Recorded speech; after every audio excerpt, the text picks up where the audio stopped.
Gustavo, buenos días, bienvenido, un gusto tenerlo acá. Buenos días, mi estimado Patricio, un cordial saludo también a la ciudadanía que nos está escuchando.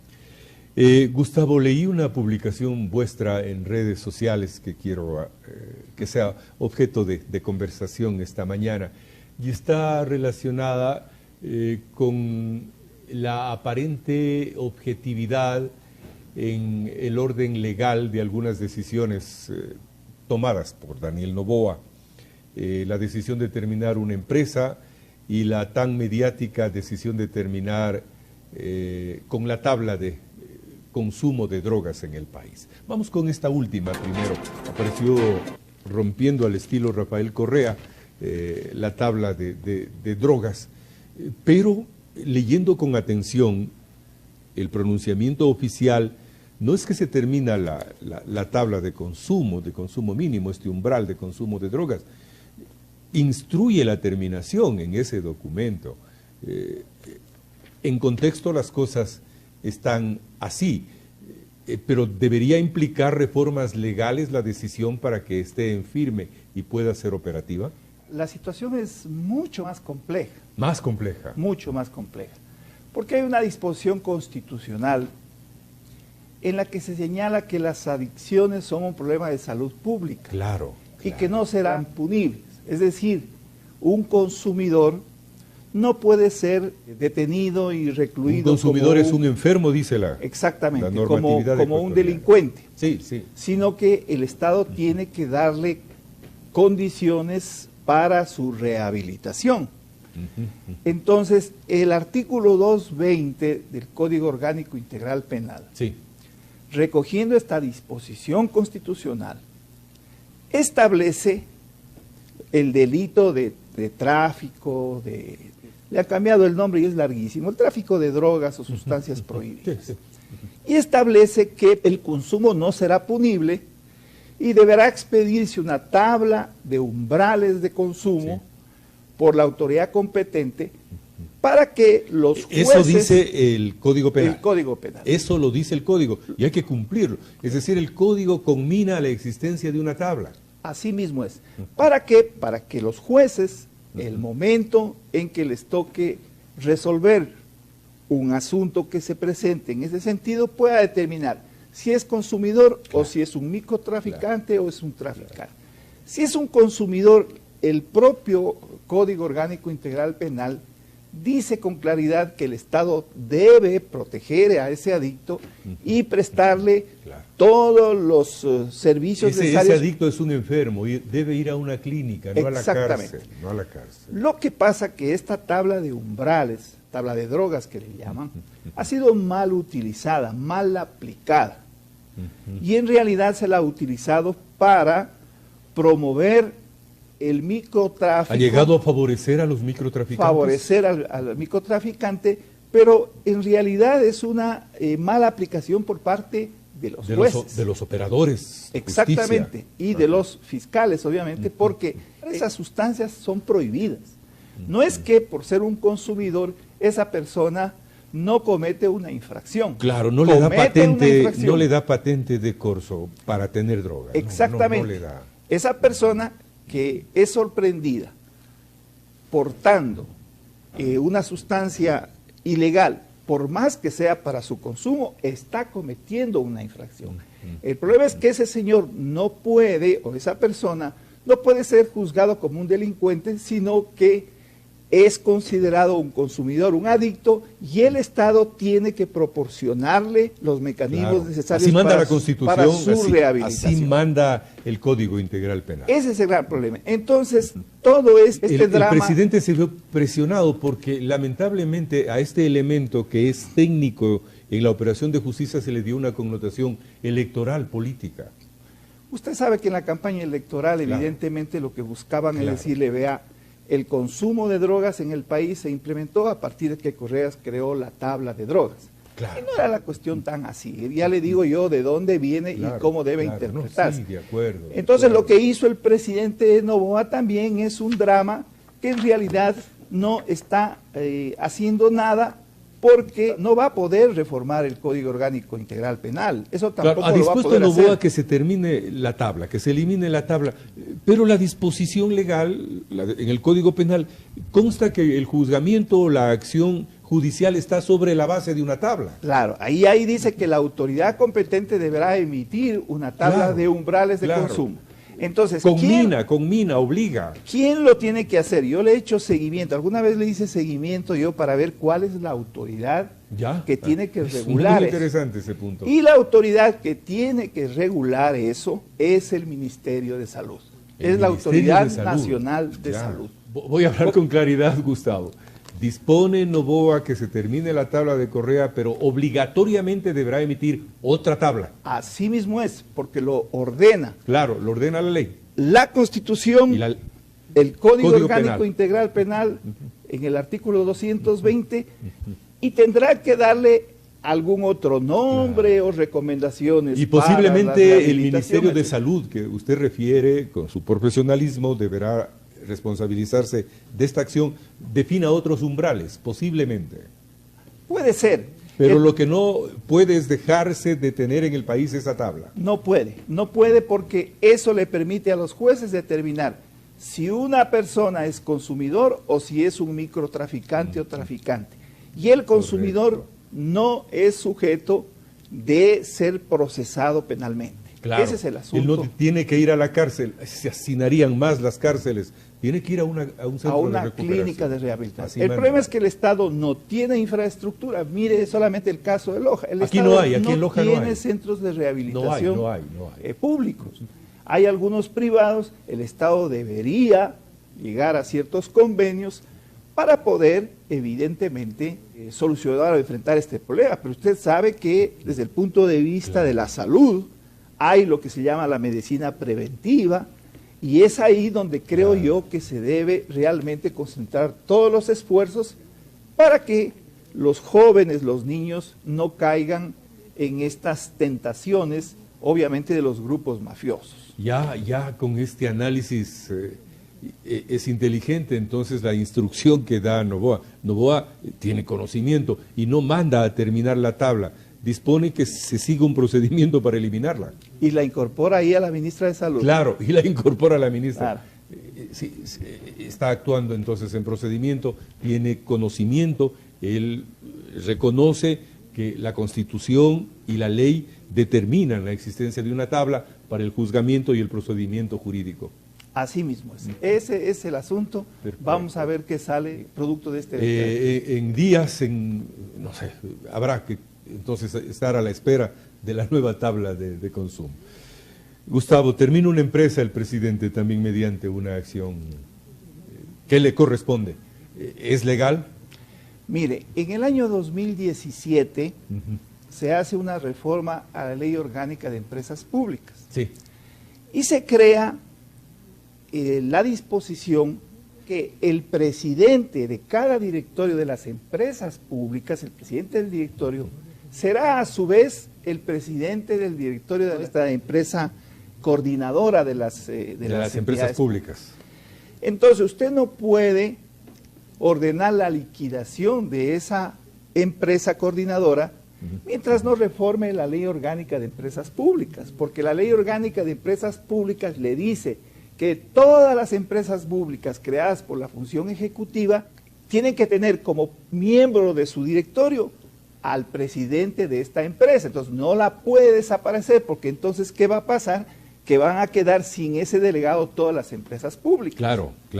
No sé ahí si hay un desconocimiento, no creo, o más bien es un poco la idea pues de hacer una especie de propaganda o de publicidad para decir que se está trabajando en eliminar esta entidad que efectivamente se convirtió en un antro de corrupción, Sí, no pues, solamente en el tiempo de Lazo, sino anterior. Fue el punto de quiebre de la imagen, del desarrollo del gobierno de Lazo, ¿no? Sí, y nadie está defendiendo. En realidad, Claro. yo creo que lo mejor que se puede hacer es desaparecer esa empresa coordinadora, pero el procedimiento no es el que ha dispuesto Correcto. el presidente Noboa. Paralelamente, debió haber enviado un pequeño proyecto, o no sé si lo estará contemplando, para que la Asamblea Nacional proceda a reformar la Ley Orgánica de Empresas Públicas, concretamente en ese punto. Correcto.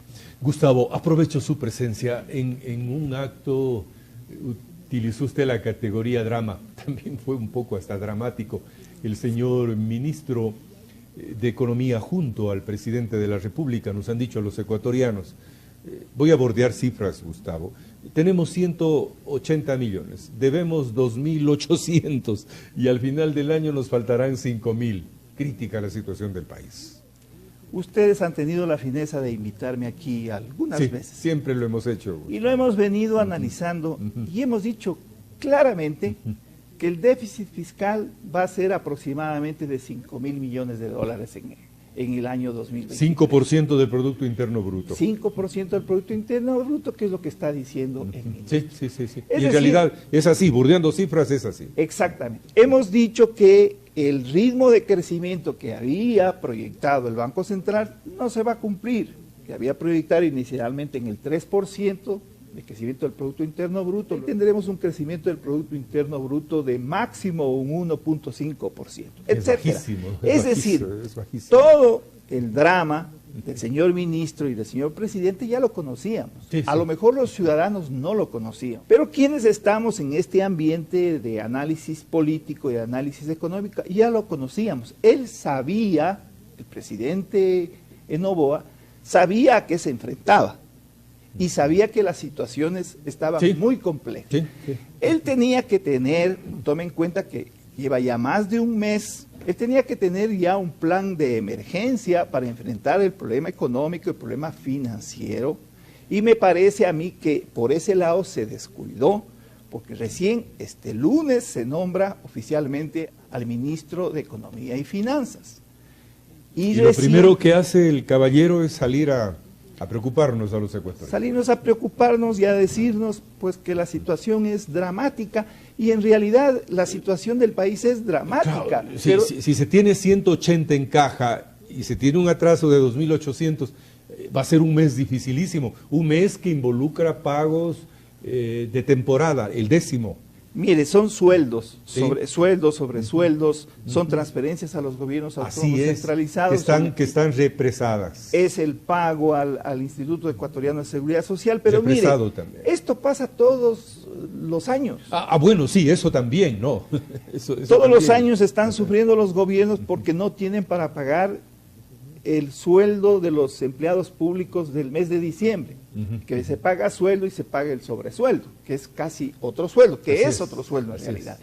Entonces, eso le demuestra a usted que vivimos un problema gravísimo de carácter estructural, que los gobiernos no lo han sabido asumir con responsabilidad.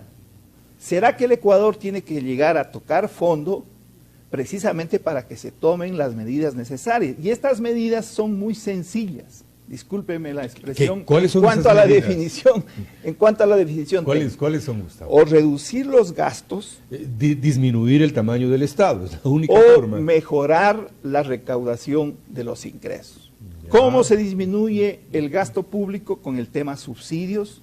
Mire, el valor de los subsidios por combustible es prácticamente el mismo valor que tenemos por el déficit fiscal. Es decir, si no hubiera subsidio a los combustibles, no existiría déficit. No existiría déficit fiscal. Entonces, ¿qué es lo que se tiene que hacer en este país? Tomar decisiones de carácter estructural, enfrentar el problema del subsidio a los combustibles, focalizar evidentemente ese subsidio, porque un subsidio no puede ser ni general ni eterno. Pero con los antecedentes de respuesta del pueblo ecuatoriano ante esos intentos, difícil que un presidente se decida. Pero lo elegimos al presidente para que nos solucione el problema. No lo elegimos para que él esté de candidato para el año 2025, se vaya al exterior, se reúna con los inversionistas y les diga, vean, quiero la reelección y si ustedes no me apoyan, no me voy a poder reelegir. Y eso implicó que el riesgo país suba. Claro. Cerca de 2.000. Pasó la barrera de los 2.000. Había Entonces, bajado un poco. No sé mire, si yo no quiero revisó. cuestionarle su condición de juventud, pero a mí me parece que esas declaraciones a nivel internacional, por lo menos, pueden calificarse ¿Cree de usted también ingenuidad. ¿Cree usted que esa aparente ingenuidad y el acuerdo que es público y lo reconoce Noboa con el correísmo también incide en el riesgo país? Por supuesto, por supuesto. Lo que pasa es que a lo mejor estamos exagerando mucho en los cuestionamientos al presidente. No tiene ni una semana, claro, evidentemente. Claro. Pero hemos visto que ha tomado algunas decisiones completamente erráticas, como por ejemplo el conflicto que se ha creado con la vicepresidenta. Es terrible. ¿Qué necesidad tenía de crearse ese grave conflicto? Claro. El tema de la alianza con el correísmo y con el Partido Social Cristiano, si se trataba de dígale a la vicepresidenta, ayúdeme a combatir la inseguridad en vez de mandarla a combatir el conflicto en Medio Oriente. Exactamente, ¿con qué cara vamos a ir? Lamentablemente la Constitución del país no establece responsabilidades concretas, específicas, funciones a la vicepresidenta. Están determinadas por la voluntad del presidente de la República. Sí, pero tampoco usted puede violar los derechos a una vicepresidenta, claro, y mandarle a un país que está en guerra. ¿Y con qué cara? La señora es madre, ha sido abuela también, le escuché ayer. Debe ser una condición difícil para ella. Y si no va, puede incurrir en incumplimiento que puede determinar en su destitución. Podría ser, claro. Podría ser. Le podrían seguir un juicio por incumplimiento de funciones o por el lado del abandono. Pero mire, ¿con qué cara nosotros vamos a ser embajadores de la paz? Claro. Cuando tenemos niveles de violencia altísimos, los problemas de violencia, primero hagamos... ¿Qué efectiva va a ser la gestión de la dama? Ninguna va a ser un saludo a la bandera en Medio Oriente. Mire, eso le demuestra que este joven presidente toma decisiones apresuradas, sin efectivamente medir los efectos que eso pueda tener. Y eso topo nuevamente el correísmo, Gustavo. Los pronunciamientos públicos e insistentes de Rafael Correa contra la señora Verónica Abad parece que inciden también en esta decisión.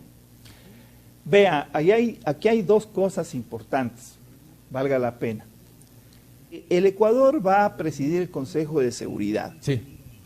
Y lo sacan al embajador Pérez Luz, creo que es, ¿sí? Por recomendación de la Revolución Ciudadana, en momentos en que él iba a asumir la presidencia del Consejo de Seguridad. Y lo nombran a un amigo de Daniel Noboa que no conoce la realidad de la diplomacia internacional. Entonces, una situación muy delicada. Hernán Pérez Luz, que es el actual embajador, lo cesa a pesar de que la diplomacia alrededor del Consejo de Seguridad le recomendó que exista una transición, precisamente porque se necesita una persona que conozca para poder asumir la presidencia del Consejo de Seguridad de las Naciones Unidas. Sin embargo, ahí son las presiones de su alianza, son los resultados de su alianza con el correísmo y el Partido Social está Cristiano. Determinando posiblemente decisiones compartidas. No lo podemos concretar, pero sí lo podemos en contexto analizar. ¿Cuál es su criterio? Él, supuestamente por pragmatismo, optó por aliarse con el correísmo y el Partido Social Cristiano, que le garantizaban prácticamente repartirse y funcionar como una planadora en la Asamblea Nacional. Pero el problema es que usted sabe que también el Partido Social Cristiano y también el correísmo tienen sus propios intereses. Y entonces ellos no van a actuar en función del país. A lo mejor las intenciones de Noboa fueron buenas, a lo mejor para crear condiciones de gobernabilidad y todo eso. Pero lo que yo he dicho, ¿qué es lo que hacía el correísmo? Intentar que fracase el gobierno de Guillermo Lasso para ellos convertirse en opción para el año 2025. ¿Qué es lo que van a hacer ahora con el gobierno de Noboa? Procurar, de frente o por debajo, que fracase para ellos convertirse nuevamente en una alternativa en el año 2025. Esa es la realidad. Ojalá me equivoque, pero yo creo que el presidente de la República, Daniel Noboa, ha tomado decisiones apresuradas que le van a implicar un grave costo político y además una disminución de la base social que lo apoyó para que llegue al cargo que actualmente ostenta de presidente de todos los ecuatorianos. Ya ha pasado una semana, no hay gobernador en Loja. Claro, recién. Parece que en Quito están en serias disputas. Mire, eso le demuestra a usted que Noboa no estuvo o no preparó su equipo para arrancar. Si tiene años 6 meses. Claro. Él debió iniciar el primer día ya con todo su equipo, tanto de ministros como a nivel de sus gobernadores y de los principales funcionarios de toda la estructura del Estado que depende de la función ejecutiva. No sé, a veces no es suficiente ser un joven brillante, inteligente, sino que también es importante tener experiencia en la función pública. Ojalá esto no implique efectivamente un fracaso para el Gustavo, trato por el tiempo de abordar todos los temas de interés. Para cerrar, hay una propuesta y un proyecto de ley económico urgente propuesto a la Asamblea que aliviaría un poco la situación difícil económica del país. ¿Por qué? Se preguntan los ciudadanos, si no sube impuestos, ¿cómo va a mejorar los ingresos Noboa? Es la pregunta que se hace el común de los ciudadanos. A ver, primero, esto no es para solucionar nada del año 2023. Esto está proyectado para lograr cierta fluidez o cierto flujo de recursos para el año 2024. Perdón. ¿En qué consiste básicamente? Sino que lo tienen bien escondidito, lo tienen en la disposición transitoria. Eso quería. Es una remisión de intereses y cargos nuevamente de las obligaciones. Quien debe impuestos le perdonan los intereses. En el servicio de rentas internas. Lo que hizo Correa varias veces, lo que hizo Moreno, lo que hizo Lazo y lo que ahora va a hacer Noboa. Eso le va a implicar aproximadamente un ingreso de 900 millones de dólares. Recibe 900 cuando debía recibir 2.000, más o menos. Bueno, eso es relativo, porque usted sabe que los juicios en realidad demoran años. Así es. Y es preferible decir, bueno, prefiero tener... De lobo un pelo. Bueno, pero él tiene los recursos para poder superar los problemas. Perdona intereses, perdona todos los cargos, pero recupera el capital. Es decir, no hay, obviamente. En el fondo ese es el interés. Exactamente. Y cargos, multas, todo. Es decir, y hay mucha gente que va a estar interesada para solucionar su situación. Solucionar el problema y obviamente entregar el capital. Eso por un lado. Por otro lado, me explico. Las recaudaciones del impuesto a la renta del año 2024 se recaudarán en enero, febrero y marzo del 2025. Lo que él va a hacer es cobrar mensualmente durante el año 2024 a un grupo de 500 empresas que son las principales contribuyentes. Eso le va a permitir también aliviar y a lo mejor pueda tener alrededor de otros 900 millones de dólares en el transcurso del año, pero en el mes de marzo del año 2025 ya no va a haber la recaudación del impuesto a la renta porque ya se lo fue pagando en cuotas mensuales en todo el año 2024. Entre otras cosas, pero hay cosas importantes, por ejemplo, el tema de las zonas francas, que usted sabe que no ¿Cree usted que se puede concretar una zona franca acá en el sur del país? Yo creo que sí, son lugares ideales, definitivamente está aprobado. Hay proyectos en desarrollo, el gobierno provincial tenía uno. Está aprobado en el mundo entero que las zonas francas captan inversión extranjera y generan un gran número de empleos de la población local. Miren, tenemos la zona franca y tenemos también reformas importantes en las alianzas público-privadas. ¿Qué quiere decir esto? El tema de las concesiones, ¿no? Que se pueda concesionar a la empresa privada, por ejemplo, una vía grande, para que la empresa privada sea la que ponga el capital. De hecho está vigente eso. Efectivamente, pero obviamente lo que se hace es facilitar el procedimiento para que no sea tan engorroso. Y habrán beneficios tributarios. Sobre todo a la hora de contratar, flexibilizar la contratación de estas concesiones, los concursos para estas concesiones.